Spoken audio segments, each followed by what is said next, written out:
Mae animeiddio cyfres o luniau, neu stop motion, wedi cael ei ddefnyddio ers dros 100 mlynedd. Defnyddwyd y broses yma i greu ffilmiau i'r sinema, cartoons a rhaglenni teledu rydych chi a fi yn ei gwylio'n rheolaidd. Datblygwyd y broses ffilm yma drwy ail-greu'r effaith llyfr fflip, sef llyfr sy'n cynnwys cyfres o luniau sydd ychydig yn wahanol i'w gilydd ar bob tudalen. Os ydych yn fflipio'r tudalennau'n gyflym, mae'n creu'r effaith animeiddio ac mae'r llun yn symud fel ffilm. Mae pob un ap animeiddio yn defnyddio'r un broses.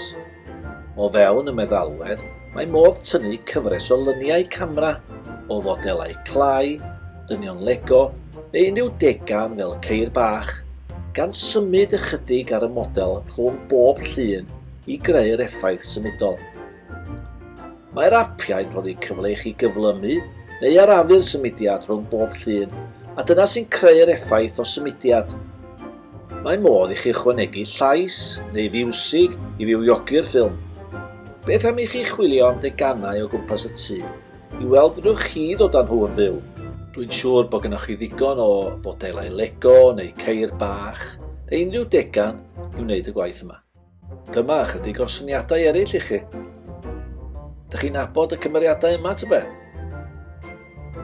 A dyma un o'r cymeriadau mwyaf poblogaidd yn y byd animeiddio, Morph.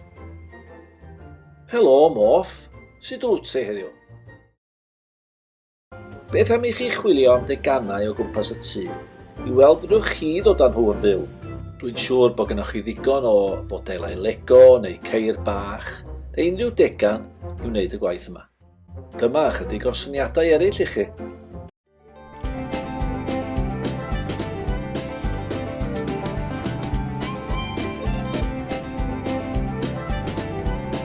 Swaith dda.